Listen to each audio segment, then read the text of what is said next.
Hi, my name is Craig Vashon, and I'm the author of The Knucklehead of Silicon Valley. I'd like to tell you a little bit about it with the hope that I might convince you that you could put this on your reading list.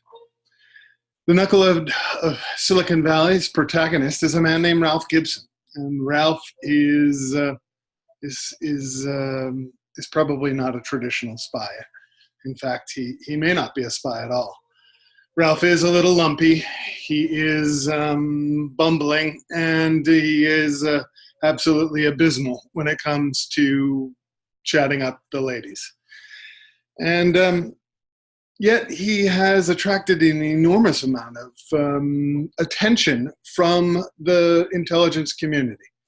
And the reason he has is because a lot of his projects involved highly technological innovation, breaking or disrupting the world. And one of the projects that he's working on is an educational tool. And this educational tool is such that it uses a brain-computer interface to capture when a student actually learns something. So this is kind of an interesting project and would make education a whole lot more efficient if a teacher actually knew when the student learned something, and hence could make the whole process of education enormously more efficient and effective. But as with all technology, even the simple kitchen knife, it can be used for good, cutting your dinner, or it can be used for evil, harming another human being. And so Ralph finds out that there are people that he works with that are thinking about, not thinking, even they're pushing hard to misuse this product, to make it a weapon of mass persuasion. And in doing so, sort of take over the world, world's domination.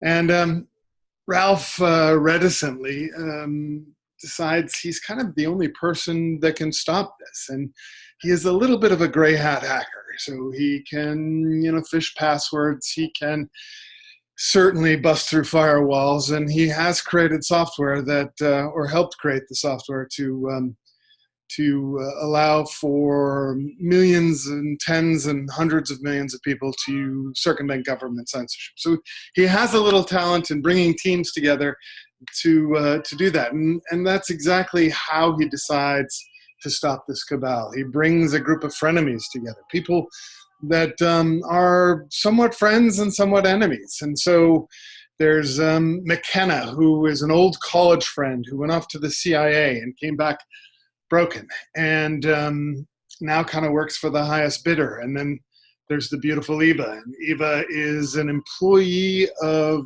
one of the world's largest telecommunication infrastructure firms. So it just also happens to be Chinese government run and part of a pretty large intelligence community itself. And so with these folks and with a number of others, Ralph decides to bust up the plot to use this tool as a weapon of mass persuasion. And that's kind of the novel in a nutshell. And I'm hoping you'll put this on your reading list, that if you've got any questions, you'll sort of put them under here. And I hope that you'll enjoy reading The Knucklehead of Silicon Valley. Cheers.